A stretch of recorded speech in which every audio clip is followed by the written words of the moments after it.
Salut les amateurs d'horlogerie, c'est Olivier de Chronotempus et je vais vous parler dans cette petite vidéo des Geneva Watch Day 2025, la 6e édition de ce salon qui marque comme chaque année la rentrée horlogère. Aujourd'hui, je vais vous présenter ma sélection avec mon petit top 10 des montres qui m'ont le plus attiré, qui m'ont le plus marqué, mais aussi vous parler rapidement quand même de cet événement qui est vraiment l'un des événements les plus intéressants d'un point de vue horloger, autant pour le grand public que pour la presse et les professionnels. Mais avant de vous en parler, on démarre avec un petit point sur les Geneva Watch Day 2025. Donc cette année, c'était la 6e édition, du 4 au 7 septembre 2025. Et ce salon, il a continué à bien se développer, car on le voit, on est passé par exemple d'une cinquantaine de marques l'année dernière à 66 marques, et on a encore battu des records de fréquentation.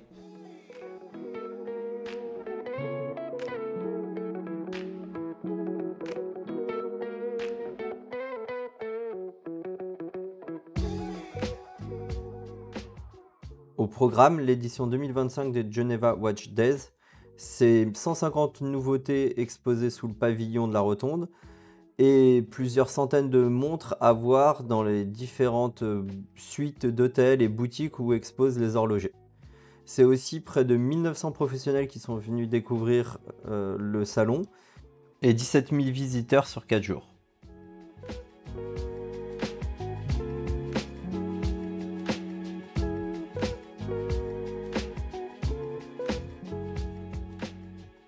Il est maintenant temps de vous faire découvrir les 10 montres qui m'ont le plus marqué lors de ce salon, pas par ordre de préférence, mais alphabétique tout simplement. Je commence donc par Accor, qui est l'une des 4 nouvelles marques présentées à l'occasion des Geneva Watch Day. Et pour sa première collection, il nous présente un concept poétique, le temps en équilibre. La particularité de cette montre, c'est sans aucun doute ce cadran à 2 niveaux, dont le niveau supérieur au centre flotte au-dessus de l'autre grâce à un pilier central au niveau des aiguilles, des secondes, des heures et des minutes. Et on dispose d'une montre avec 9 déclinaisons, 3 finitions de cadran, soleillé, nid d'abeille ou certi-diamant, 4 couleurs, vert, bleu, noir, argenté, et 2 boîtiers différents, acier ou or, et même dans certains cas, une lunette certi-diamant.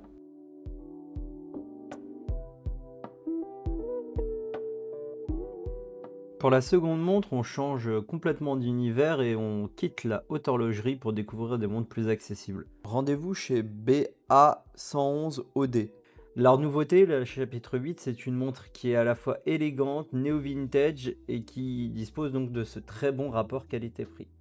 On va remarquer ce design que je trouve très réussi, surtout sur la version avec phase de ligne et petite seconde, qui comporte des indicateurs qui ne sont pas placés de manière traditionnelle au 3, 6, 9, mais plutôt à 4, 7 et 10 heures.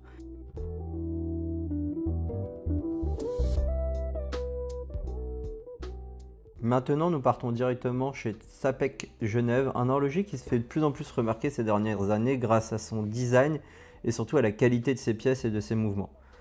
Leur nouveauté pour les Geneva Watch Day, c'est la nouvelle Antarctique avec rattrapante qu'ils ont nommée RER pour Rossum Universal Robot. Cette rattrapante, elle permet donc de calculer les temps intermédiaires grâce à 2 aiguilles des secondes pour le chronographe. Et donc on va pouvoir arrêter l'une de ces aiguilles pour calculer le temps intermédiaire pendant que l'autre continue sa course. Et quand on va activer la fonction rattrapante, l'aiguille qui était arrêtée va rattraper alors la première aiguille du chronographe. Et on pourra de nouveau recalculer un nouveau temps intermédiaire avec ce module-là. Autre particularité, et c'est sans doute ce qu'on voit directement quand on voit cette nouveauté, c'est le fait qu'il s'agit d'une montre squelette avec les fonctions de chronographe et de rattrapante qui sont mis en avant directement depuis le cadran. Mais c'est surtout cette tête de robot qui trône à midi. Et ce robot, il n'est pas là juste pour faire joli parce qu'en fait, ses yeux vont changer de couleur. Et par exemple, quand le chronographe sera arrêté, ils seront rouges. Quand il sera enclenché, ils seront jaunes. Et quand on va remettre à zéro le chronographe, ils deviendront bleus.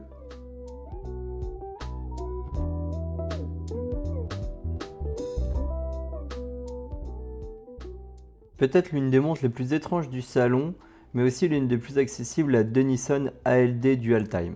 Cette marque d'origine anglaise qui est réapparue il y a un peu plus d'1 an en 2024, elle s'est fait connaître surtout pour ses créations de montres de forme avec un design très réussi et surtout ses cadrans de pierre.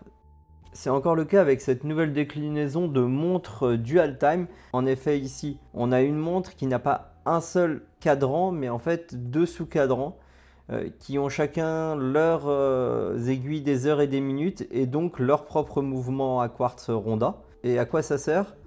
Tout simplement à afficher l'heure sur 2 fuseaux horaires, c'est la fonction Dual Time.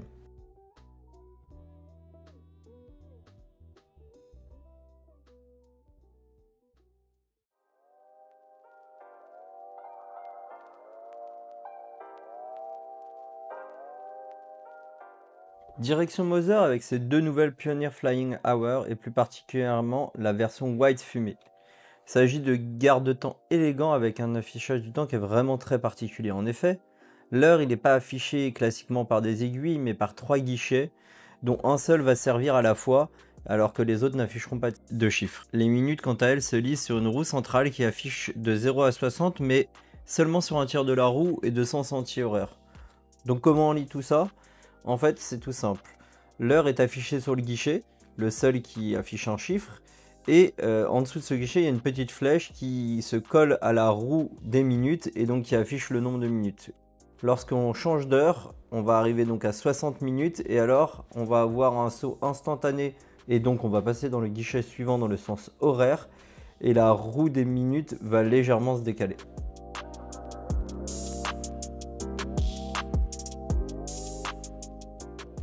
Une autre très belle nouveauté du salon, c'est la NBNF Legacy Machine 101 Evo qui est là pour célébrer les 20 ans de la marque NBNF.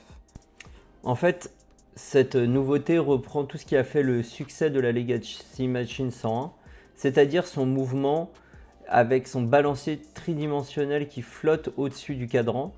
Mais NBNF a décidé d'y apporter plusieurs touches de nouveauté, notamment un bracelet en caoutchouc intégré, un mouvement anti-choc, une réserve de marche qui passe de 45 à 60 heures, 2 nouveaux cadrans platine avec un beau vert pan et un saumon avec un traitement CVD ou encore des nouvelles arches qui soutiennent le balancier qui sont beaucoup plus fines, surtout à leur base. Le résultat est alors toujours aussi spectaculaire et magnifique.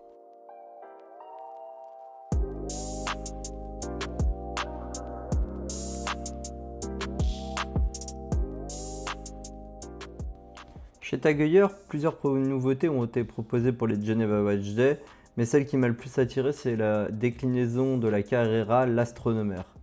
Cette montre, elle vient de l'histoire de la course à l'espace, car en 1962, un astronaute américain portait une montre suisse dans l'espace, et c'était une Heuer, la 2915A. Donc Tag Heuer a voulu célébrer cet héritage avec l'Astronomer, qui est équipé du calibre 7 manufacture, et qui propose une lecture très différente des phases de lune comme on peut le voir habituellement sur une montre. Ici on a les 7 phases de lune qui se trouvent dans la partie haut du sous-compteur en bas de la montre et on a une double flèche qui permet d'indiquer quelle est la phase de lune en ce moment et où on se trouve dans le cycle.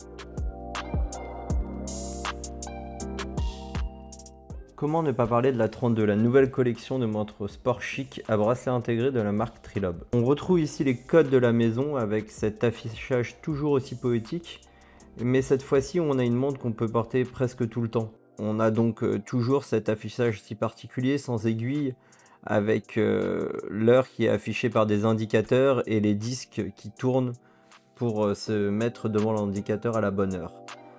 2 cadrans sont proposés, un cadran gris anthracite et un cadran bleu nuit avec un très beau soleillage. Grosse nouveauté aussi pour la marque, c'est que la maison a maintenant tout d'une manufacture horlogère française et même parisienne, car les montres elles sont assemblées à Paris, à l'Opéra Garnier, et une grande partie des composants sont produits dans un atelier à Ivry-sur-Seine à seulement quelques minutes de Paris.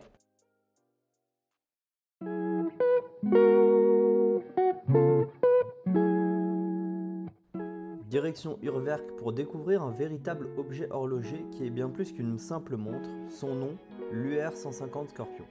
Comme souvent chez Urwerk, on découvre des montres qui ont un affichage de l'heure bien particulier, et c'est encore le cas ici. Alors comment on lit l'heure?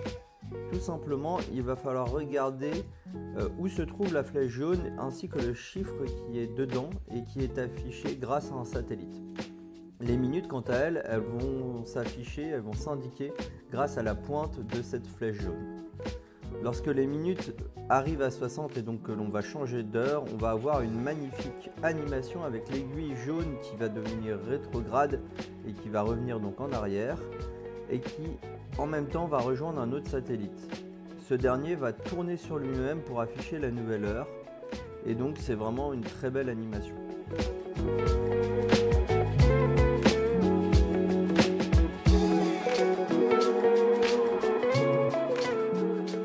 Pour finir mon top 10 des montres de Geneva Watch Days, rendez-vous chez Zenith. La manufacture nous propose cette année une étonnante collaboration avec USM, un célèbre fabricant de meubles suisse, de meubles de bureau plus particulièrement. Il s'agit d'une Zenith Défi inspirée par les modèles de la fin des années 60 qui dispose d'un cadran avec les codes et les couleurs d'USM, notamment ses couleurs pop orange, bleu, verte et jaune. D'autres touches rappellent USM comme les index en forme de meuble, la trotteuse, la couleur des compteurs qui rappelle celle des meubles ou encore la signature sur le rotor. On remarque aussi ce boîtier Défi octogonal avec sa lunette à 14 pans, un bracelet à échelle et bien sûr le calibre El Primero et sa haute fréquence. Alors pour conclure, qu'est-ce que ça donne ? Les Geneva Watch Day 2025 étaient une belle édition avec quelques belles nouveautés. Et bien sûr, je ne vous ai pas présenté toutes les montres que j'ai pu découvrir, alors n'hésitez pas à donner votre avis en commentaire et à regarder le site chronotempus.com.